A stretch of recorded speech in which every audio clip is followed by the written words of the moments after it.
बे समाव नोंथांमोननो मोनसे क्लास लानो ओंखारदों नाथाय बियो क्लास 7 नि आगु जारिमिनारि आसाम लेसन 13 नाथाय बिनि गेजेराव नोंथांमोनहा खोनासंनानै लानाया मोजां जे बेयो आसाम हिस्ट्रिनि मोनसे जोबोद गिदिरथार पार्ट आरो बेयो आसाम हिस्ट्रिनि सिगांसिनथारनि आसामनि मोनसे जारिमिन दा बेखायनो क्लास 7 नि फरायसाफोरा दोनथ'नानै बिथांमोननि अनगायैबो आसामाव जेसेबांनाखि इन्टारभिउ दङ टेट नङाबा जायखिजाया आसाम पुलिस एबा जायखिजाया माबा मोनसे आसाम इन्टारभिउनि बेलायाव आसाम हिस्ट्रि पार्टनिफ्राय जेसेबां कुइसन जायो बिनिफ्राय नैबे चेप्टारनिफ्राय मेक्सिमाम कमन गोलैगोन दा बेखायनो बियो जोबोद गोनांथार बाथ्रा बेखौ मिथिथारनांगौ आरो बेनिफ्राय फ्राय फैयोनो 2019 नि टेट एग्जामावबो बेनिफ्राय कुइसन मोननै फैदों जायफ्रा जिरायनानै मिथिदों बिथांमोना मिथिखादों जानांगौ दा बे हिसाबै ओंखायनो बुंदों दा बेनिखायनो फरायसाफोरनि अनगायैबो बे लेसना जोबोर गोनां बिजाबाव नागिरनानै फराय आरो नङाबा बे भिडिअखौ नायबाबो इम्पर्टेन्टखौ खिथालांनायखौ नुगोन दानिया फैदो आगु जारिमिनारि आसाम बेनि सोमोन्दै जोङो मा मिथिनो मोनगोन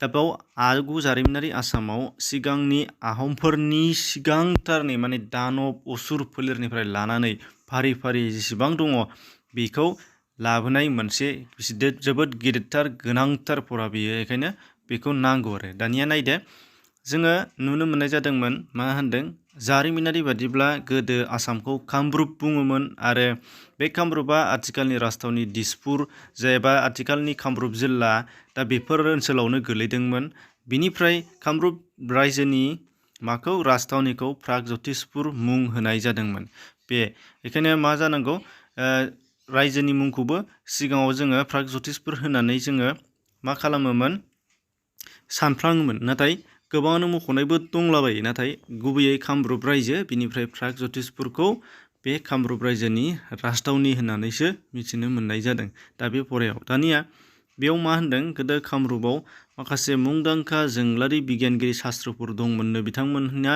मोन्थोर बिथांमोननि सावरायनाय बिथांमोननि लिरनानै गालांनाय बिथांमोननि जारिमिननि बादिब्ला नैबे आगु जारिमिनारि आसामनि महरफोरा माबादिमोन बेखौ बोखांनानै मोननाय जादों आरोखि माने बैफोरबादि धोरोमनि सिबिसालि एबा गुबुन गुबुन माखासे लिरबिदां बेफोरनिफ्राय बेनि खारिखौ मोननाय जादों आरो दानिया बे हिसाबै फैदो फारि फारियै बाहाय मा मा दङ नायदो दानिया नुनो मोननाय जादों जे गोदो कामरुपाव मा होनदोंमोन माबादि सोलिना दंमोन बेनि बागै गाहायै रामायण आरो महाभारत बे मोननै धोरोम बिजाबाव मोननाय जादों होनदों गाहायै दानिया मा होनदों बे बिजाबखौ सोर रनसायदोंमोन बेखौथ' जोङो आरो गोदान बुंफिननांला अदेबानि फरायसाफोरनि थाखाय बुंनो नांगोन जे रामायण आरो महाभारतखौ बाल्मिकि आरो बेदव्यास मुंहा सानैजों रनसायदोंमोन 3000 बोसोर सिगाङावनो आरो बे 3000 बोसोर सिगाङावनो जिहेतु रनसायदोंमोन अब्ला कामरुप रायजोनि जारिमिना आन्दाज खालामनो हायो अब्ला बिथांमोनहा कामरुपनि सोमोन्दै बेफोर बिजाबाव लिरदोंबा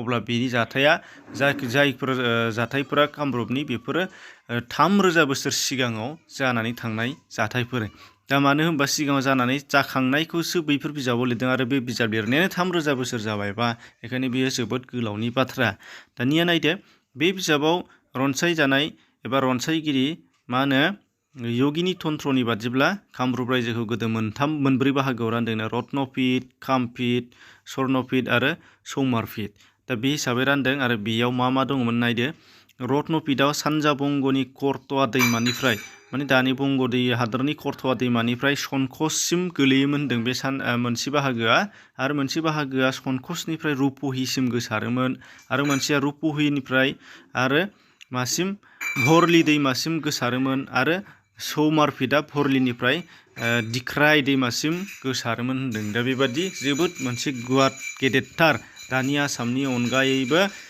जोबोद बै समनि आसाम आरो बेजों लोगोसे बंग' रायजो बेखौ लाफानानै जोबोद गुवारथार माखासे ओनसोलफोरा कामरुप रायजोआव गोलैदोंमोन होननानै लिरनानै गालांनाय जादों होनदों ओंखायनो बे सिमाखौ गोसोआव लानांगोन बे कामरुपनि अनगायैबो कामरुप रायजो खुंनाय समाव माखासे गोबां समब्रा समब्रि रायजोफोराव रायजो जाखांदोंमोन बेफोरनि बागै बाहाय होनाय दङ दा बेयाव माखासे गोनां मिथिनो बाथ्रा दङ बाहायनो नुनो मोननाय जादों जे हिन्दु धोरोमनि गाहाय गुदि मोदाय हिसाबै जोङो शिबखौ होननानै मिथिनो मोननाय जादों दा बे शिबनि बागैबो बाहाय मख'नाय दङ जेराव मा होनदों जोंनि कामरुपनि नाम जानाय जारिमिना मा जादों होनदों कामदेबनिफ्राय फैदों होनदों आरो कामदेबा सोरमोन होनदों जे अनसुला मोदाय कामदेबा हिन्जाव महर लानानै फैनानै मोनसे समाव महादेबनि एबा शिबनि तपस्या खालामनायखौ बायस्रां होदोंमोन, एदावनानै माबा मोनसे खालामनानै बे तपस्या खालामनायखौ बिनि तपस्याखौ सिफायदोंमोन। आरो बे तपस्याखौ सिफायनाय समाव मा जादों होनदों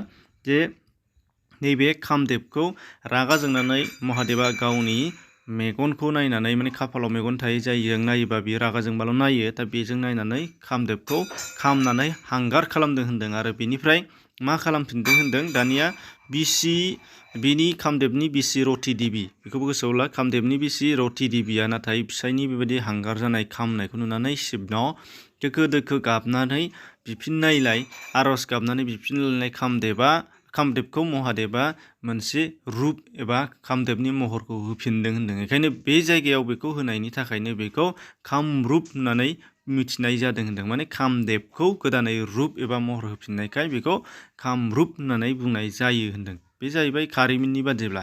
नंगौ ना नङा बेखौ जोंनि बाथ्रा नङा, नाथाय खारिमिननि बादिब्ला। आरो खारिमिना मा बुस्थु बेखौ एसे उनाव मिथिगोन। दानिया फैदो बिनिफ्राय जोंहा मा होनबावदों होनदों, नैबे मोनसे गोनां आरोबाव बियो जारिमिनारि सल', बेखौ जोङो नुनो मोननाय जादों जे नरकासुर मुंनि सासे असुर फोलेरनि राजाया प्रागज्यतिसपुराव रायजो खुंदोंमोन होनदों। दानिया असुर फोलेरनि राजा नङाबा, असुर फोलेरनि राजाया कामरुपाव सिगांसिन रायजो खुंदोंमोन होनदों। नाथाय बिनिनो सिगांसिन राजानि मुङा मा होनो, महिरंग दानब नङा होमबा? बेखौ मिथिना लानांगोन। महिरंग दानबआ सिगांसिन माने कामरुप रायजोआव एबा मा होनो दानब फोलेरनि गिबिसिन राजानो। बिनि उनावहाय जोबथा राजाया नरकासुरा जोबथा राजाया नरकासुरा प्रागज्यतिसपुराव रायजो खुंदों। बेखौनो गोसोआव ला। दा बे रायजो खुंदोंमोन। बिनि समाव आरोबाव सासे मा होनदों, बान मुंनि सासे देरहासार राजाया सनितपुराव रायजो खुंदोंमोननो। नरकासुर रायजो खुंनाय समाव बान राजाया सनितपुराव रायजो खुंदोंमोननो। दानिया बे सनितपुराव रायजो खुंनाय बाननि सासे नायल' जाल' मा होनो उषा मुंनि सासे फिसाजो दङमोननो बेहा। आरो फारसेथिंजाय द्वारका नोगोरनि राजा श्री कृष्ण, दा बिनि फिसौज्ला अनिरुद्धआ नैबे उषा देबिखौ नुफैनानै मोजां मोनदोंमोन होनदों। बेखायनो उषा देबिखौ लानानै थांदों। लानानै थांनायनि उनावहाय दानिया मा जाबायनो, फिसाजोखौ खावनानै लांनायनि रागायाव बान राजाया अनिरुद्धनि हेंथायै दावहा फोसावदों होनदों। श्री कृष्णनि फिसाज्ला अनिरुद्धनि हेंथायै दावहा फोसावबाय। दा बेखायनो मा जाबायनो, दावहाया नांनोसै।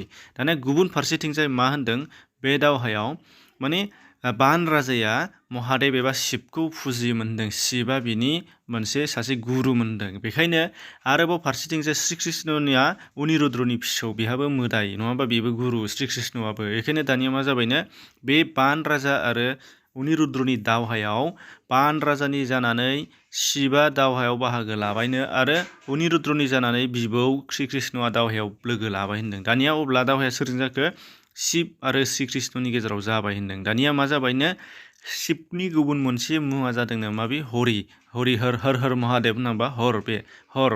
शिबनि गुबुन मोनसे मुङा जाबाय हर, माने हर हर महादेब होननानै जों जेरै बुंनो खोनायो। आरो बिनिफ्राय कृष्णनि गुबुन मोनसे मुङा जाबाय हरि। जाबाय दा बेबायदि हरि। दानिया मा जाबायनो, अब्ला कृष्ण आरो शिबजों जाबाय नालाय, कृष्णखौ हरि आरो शिबखौ हर। बेखायनो मा जाबायनो, हरि आरो हरनि दावहा, हरि हर दावहा होननाय जायो होनदों। बे जारिमिनारि दावहाखौ हरि हर दावहा होननाय जायो। दा बे मोनसे गोसोआव लानो गोनां इम्परटेन्ट।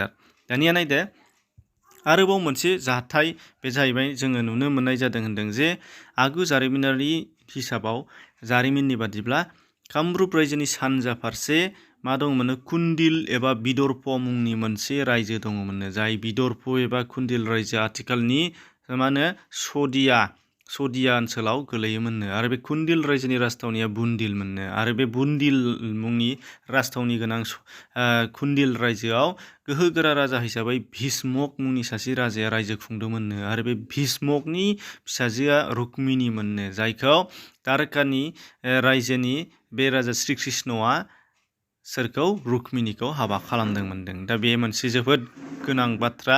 श्री कृष्णनि हिनजावाबो अब्ला जोंनि आसामनि एबा दानि आसाम, गोदोनि कामरुप रायजोनिसो जायो भीष्मक राजा, जाय राजाया कुन्दिल रायजोनि बिनि फिसाजो रुक्मिनिमोन। दा बेखौ गोसोआव लानो गोनां होनदों। ओंखायनो श्री कृष्ण आरो रुक्मिनि हाबानि जाथायखौ लानानै महापुरुष श्रीमन्त शंकरदेबा रुक्मिनि हरन मुंनि मोनसे बिजाब लिरनानै गालांदोंनो। बेफोरखौबो इम्परटेन्ट सोंजायो। दानिया बेनिफ्राय दङ नैबेहाय दहाय होननाय बाथ्रा बेफोर बाथ्राफोरखौ जारिमिन खौगान्थाय आरो मायाव खारिमिनफोराव मोननाय जादों होनदों। दानिया नायदो बाहाय खारिमिना मा होनदों? खारिमिनखौ धोरोमारि बिजाबफोराव लिरनाय बाथ्राफोरखौ बुंनाय जायो होनदों। नंगौ नङा बेनि गेजेराव जोङो दा कनफिउसन जानानै थायो। नाथाय खारिमिनफोरा बिदिनो होनदों, माने नंगौबो नङाबो माने सन्देह गोनां। दा बेफोरो आरो बे धोरोमनि बिजाबावल' थायो होनदों। आरोबाव खौगान्थाया माखौ होनोनो? खौगान्थाया मा होनो? मोदाय मोदायजोफोरनि फाव गेलेनाय बायदिसिना जाथायफोर, दा जेरै जों दा बुंगासिनो दं नङा होमबा? हरि हरनि दावहा माबा बेफोरबायदि मोदाय मोदायजोफोरनि गेलेनाय फाव फेसन माबा माबि खालामहोनाय बेफोर गासैबो बाथ्राफोरा खौगान्थायाव थायो होनदों। नाथाय जारिमिना जाहैबाय मोनसे थार जाथाय जाय मोगथां मुलुगजों सोमोन्दो दङ, जाखांलांनाय जाथायफोर। मैया जाय जाथाय जादों बेनो जारिमिन, नङा होमबा? बेबादि। बेखायनो मा होनबाय? जारिमिना मोनसे गोनांथार राहा जाय माबे सिगाङाव माबा मोनसे जानानै थांखांथारनाय जाथाय। दा बे जारिमिन। दा बे आरो मोनथामनि गेजेराव बेबायदि सोमोन्दो दं, एबा मोनथामा माखौ बुंनाय जायो बे। दानिया बिनि अनगायैबो आरोबाव मा होनदों? सा सानजा भारताव गोदो माखासे रायजोफोर राखांनानै दंमोन, जायफोरखौ जोङो दा बाहाय बे फरायाव मिथिनाय नङा, मानो होनबा आसामनि सिङाव गोलैला बे। जेरै दब'खा रायजो, हिरिम्बा रायजो, मणिपुर, त्रिपुरा बेफोर रायजोफ्रा बै समाव कामरुप जाखांनाय समावनो जाखांफानाय गोजा होनदों। नाथाय बेखौ आसामनि बाहेरायाव गोलैनायखाय सावरायनाय जायासै। दाना गोजाम आसामनि राजफोलेरफोरा नायदो मा मा दङ। गोजाम आसामनि राजफोलेरफोरा माबे फार्स्टआव दङ नुनो मोननाय जादोंमोन जोङो असुर एबा दानब फोलेर, जायखौ महिरंगनावा रायजो गायसनजेनदोंमोन। बिनि उनावहाय फारियै सोर फैदों होनदों? फारि फारियै गोबांथार असुर फोलेरफोर फैनायनि उनाव जोबथा हिसाबै सोर? बि नरकासुरा फैदों आरो प्रागज्यतिसपुराव राजथावनि खालामफैदों। आरो नरकासुरानि सिगांनि राजानि मुङा खदगासुरमोन। बेखायनो सोंनायाव फैनो हागौ खदगासुर। दानिया दा बिनि उनावहाय मा होनदों? जेराव मा होनदों? भगदत्त, ब्रजरथ दत्त, बेनिफ्राय नरकासुरनि उनाव फारियै कामरुपनि राजउलाफादाव गाखोबोनाय बे फारि फारि राजाफोरनि मुं, आरो बिसोरनि समावनो मुंदांखा कुरुक्षेत्रनि दावहाया जादोंमोननो, जेराव दुर्योधननि खावलायनाय बायदि भगदत्त मोनहा कामरुपनिफ्राय बाहागो लादोंमोन, सोरनि? कौरबनि गेजेरजों जानानै। दा बेफोर ससे बाहाय मख'फानाय ओरैनो दङ, बेयो बारा गोनां नङा। दानिया फैदो नैबाव दङ, नोंसोर बेखौ नायबानो जाबाय। मा बेयो मिथिनो गोनां बाथ्रा? बाहाय नरकासुर एबा असुर फोलेरनि सोर राजाफ्रा रायजो खुंदों बिसोर दङ। जेरै जाय नोंसोरनो खिन्थाना होनि, बाव दङ जेरै खदगासुर, महिरंगनि उनाव खदगासुर, सम्रासुर, बेनिफ्राय रत्नासुर, खदगासुर, बेनिफ्राय नरकासुर, बेफोर फारि फारि असुर फोलेरनि राजाफोरा रायजो खुंनाय। दानिया मा होनदों? बर्मन फोलेर। बर्मन फोलेराव जोबोद गोनां दङ। बर्मन फोलेरानो मोनसे जारिमिन गोनां राजा आरो बेहा फ्राय बांसिन जारिमिना बिनिफ्राय जाबोजेनदों। दा बर्मन फोलेरफोरा खृष्ट गिबि 4थि जौथायाव रायजो खुंदों होनदों कामरुपआव। बिनि गायसनगिरिया जादों पुष्य बर्मन, बेखौ गोसोआव लाबानो जाबाय। 3000 बोसोरसो सम रायजो खुंलांदोंनो बिसोरो, मामुलि नङा होमबा? 3000 बोसोरसो समाव बे पुष्य बर्मना बेनि गायसनगिरि। बेनिफ्राय देरसिन राजाया भास्कर बर्मन, कुमार भास्कर बर्मन, बेखौ गोसोआव लाबानो जाबाय। आरो बे भास्कर बर्मना मा होनो? गोदोनि सा भारतनि राजा हर्षवर्धनजों बियो थोंजों सोमोन्दो दंमोन, अदेबानि बिसिगि होननाय मख'नाय दङ।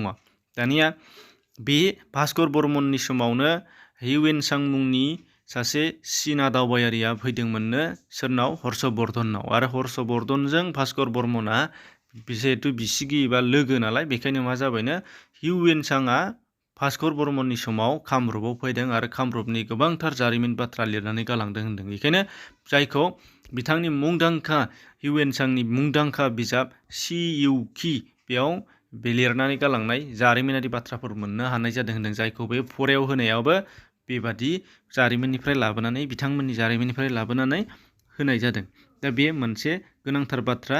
बिनिफ्राय बेयाव बारा गोनां गैला, बिसोरखौ माखासेखौ फरायबानो जागोन। दानिया नैबे शालस्तम्भ फोलेर। शालस्तम्भ फोलेराबो बर्मन फोलेरनि उनाव कामरुपआव रायजो खुंनाय मोनसे गेदेरथार राज फोलेर, जेराव बे फोलेरखौ गायसनग्रानि मुङानो जादों शालस्तम्भआनो होनदों। बेनिफ्राय बिसोरो राजथावनिखौ मा खालामदोंनो? तेजपुरनिफ्राय बोस्लायनानै लाबोनानै हरुपेश्वराव खालामफैदों होनदों। आरो उनावहाय नाथाय कामरुपआवनो लांफिननाय जादों, एबा प्रागज्यतिसपुरावनो लांफिननाय जादों होननानैबो मख'नाय दं गाहायाव। बिनिफ्राय नायदो, बे शालस्तम्भ फोलेरफोरा रायजो खुंनाय समावबो मोनसे गोनांथार बाथ्रा दङ, बे जाहैबाय चीननि दावबायारि गुबुन सासे इत्सिं मुंनि सासे दावबायारिया बेयाव सालस्टम फोलेर रायजो खुंनाय समाव फैदों होनदों। आरो बिनि अनगायैबो बावहाय मा होनदों सालस्टम फोलेरफोरा धोरोमारि बिथिङाव गावसोर सिबिसुलाबाबो गोबां गुबुन गुबुन धोरोमारिफोरखौबो आजावनानै लादोंमोननो, जेराव बेखायनो गोबां हिन्दु धोरोमनि गायसनगिरि फोसावगिरिफोरा फैदोंमोन, जेरै बाहाय शंकराचार्यखौ मख'दों, अभिन्नगुप्तखौ मख'दों। दा बेफोर आरो बिनि अनगायैबो गोबां मन्दिर मर्जा बायदिसिनाफोरखौ बिसोरो लुनानै होदों, दान होदोंमोन राजाफोरा। दा बेनिफ्राय उनाव मोनसेया जाहैबाय पाल फोलेर। पाल फोलेरफोरा बेयो सालस्टम फोलेरनि उनाव रायजो खुंनाय, जायखौ ब्रह्मपाला रायजोखौ गायसनजेनदोंमोन। बिनिफ्राय बिसोरनि राजथावनिया दुर्जयनगरमोन होनदों, दुर्जयनगर। आरो बिसोरबो उनाव रत्नपाल राजा खुंनाय समाव, पाल फोलेरनि रत्नपाल रायजो खुंनाय समाव दुर्जयनगरनिफ्राय राजथावनिखौ प्राग ज्योतिषपुराव लाबोफिननाय जादों होनदों।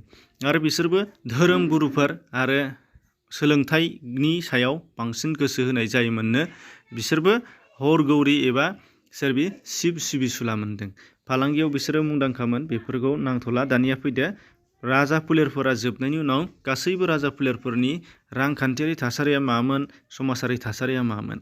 बै सिगांनि माखासे गोनांफोरा इन्टारभिउ होग्राफोरनि थाखाय गोनांथार, नैबे गाहायनिफ्राय क्लास 6नि गथ'फोरनि थाखाय गोनां। रांखान्थियारि थासारिया बै समाव बिसोरो आबाद मावनानैनो जिउ खाङोमोन होनदों, जेरै बेसर, फाथो, खुसेर बायदि रोखोमनि मैगं थाइगं बेफोरखौ मावोमोन। बेनि अनगायैबो गोबां फिथाइ सामथाइनि खान्थाल, नालेंखर, थाइजौ, गय फाथै बायदिनि आबाद मावोमोननो। दा बिनि अनगायैबो बिसोरो मा खालामोमोन होनदों, गोबां गुबुन गुबुन माखासे खामानि मावोमोन, जेरै इन्दि, मुगा सि, फात बायदिसिना सि दानाय, ना हमनाय, दैमानिफ्राय सना बोखांनाय, सना दानाय, सि दानाय।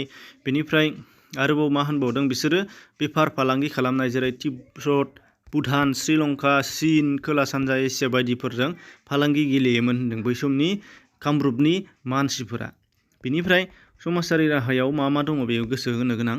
समाजारि राहायाव बिसोरो हिन्जाव हौवा गासैखौबो जोंनि बै समनि कामरुपनि मानसिफोरा समान नोजोरजों नायोमोन। बे मोनसे जोबोद मुंदांखा, जेराव मा खालामोमोन बै समाव खोला भारताव एबा भारताव मा जायोमोन, माखासे गोबांथार समाजखान्थिनि गोरोन्थिफोर दंमोन, जेरै सति सावनाय, नङा होमबा, बे गथ' बुथारनाय, बेफोरो फैसालि खान्थि, बेफोरो बर्न गोरोबि, बेफोरो सोलिना दंमोन होनदों। नाथाय कामरुपआव बैफोरो सोलिनानै गैयामोन होनदों। बै समाव गथ' बुथारनाय गैया, बर्न खान्थि गैया, फैसालि खान्थि गैया, बेफोरबादि आरो सति सावनाय खान्थि गैया बेफोरो।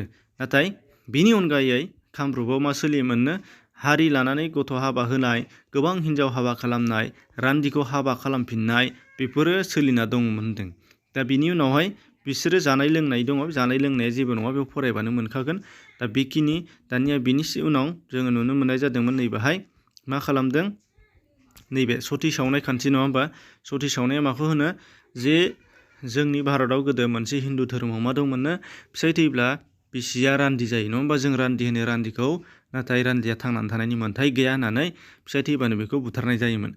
जानो हागौ बे हारसिं थैनांगोन, नङाबा बेखौ बुथारनाय जागोन अराव बारसोमनानै, फिसायनि अरावनो, सावनाय अरावनो। दा बेबादि मोनसे खान्थि दङमोन, नाथाय बेखौ उनाव राजा राममहन राय मोनहा फोसाबदों। बेखौ उनावहाय उननि फराफोराव मोनगोन, बेबो मोनसे जोबोद इम्परटेन्ट इन्टारभिउ होग्राफोरनि थाखाय, उननि क्लासफोराव बेखौ मोनगोन। दानिया मा दङमोन, बिनिफ्राय आरोबाव उन्दै हाबा, बेखौथ' मिथिगौ, उन्दैयावनो हाबा होनाय खान्थि, बियो उन्दैयाव हाबा होनानै दोननाय, उन्दैयावनो दायखौ दासिमबो फिल्मफोराव नुनो मोननाय जायो, अबेबा खना खना सोलियो जानो हागौ। दा बेफोरो मा दङ, गोदो सोलियोमोन। दा बेखिनि। दानिया बेयाव गोबां सोंनाय फिन्नायफोर दङ। सोंनाय फिन्नायनि बेलायाव नोंथांमोनहा बेखौ डिसक्रिपसनाव हाबबानो जाबाय, मोनसे लिंक मोनगोन, बेजों थानानै डाउनलड खालाम। आरो डाउनलड खालामनो हायाबाबो अपेन खालामनानै स्क्रिनशट खालामनानै नट खालामनानै लिरख'बानो जाबाय। लिरख'हो फरायसाफोरखौ। क्लास 6नि गथ' जिहेतु हारसिङै रोंनाय नङा, न'नि मानसिफ्रा हेफाजाब खालामनांगोन। दा बे जेसेबां हायो सेयार खालामनानै हो, जाहाथे बयबो मोनहैनो हानाय जायो, जाहाथे रावबो आन्दायनानै थानो नाङा। बेखिनि, एसेनोसै, गोजोन्थों।